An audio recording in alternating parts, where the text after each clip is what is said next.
মানুষের জীবনে অনেক ধরনের সমস্যা তৈরি হয়। অনেক সময় আপনি বিপদে পড়ে যান, টাকা পয়সার বিপদ, বিভিন্ন ধরনের বিপদ। তবে যদি টাকা পয়সার দরকার হয়, তখন দেখবেন এক শ্রেণীর লোক আপনার কাছে চলে আসবে। তারা কি বলবে জানেন? ভাই, আপনার কি সমস্যা? আপনি বলবেন আমার টাকা পয়সা লাগবে। তারা বলে টাকা পয়সা যত লাগে আমি দিব। কত টাকা লাগবে বলেন। তো বলে 2 লাখ টাকার দরকার। তো 2 লাখ টাকা আপনি কিভাবে পাবেন? একজন কাছ থেকে আমি 2 লাখ টাকা এনে আপনাকে দিব। আপনি প্রতি মাসে 20,000 টাকা, এই 2 লাখ টাকা সুদ দিতে হবে। টাকা আমার কাছে তো নাই ভাই, আমি অন্য জায়গা থেকে এনে দিতে পারি, লাভের পর টাকা লাগাই। এইভাবে সুদখোররা, লাভখোররা আপনাকে বিরাট বড় বড় বিপদের মাঝে নিক্ষেপ করে দিবে। আপনি ঠিকও পাবেন না। বন্ধু সেজে পিছন থেকে আপনাকে তীর মারবে, আপনি কিছুই বুঝতে পারবেন না। আপনার জীবনটা শেষ হয়ে যাবে, আপনার লাইফটা শেষ হয়ে যাবে।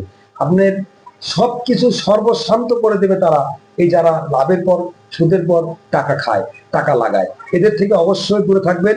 আর এই বাংলাদেশের থেকে যারা লাভ সুদ এগুলোর ব্যবসা করে, তাদেরকে অবশ্যই বাংলাদেশ থেকে বিতাড়িত করে দেওয়া উচিত।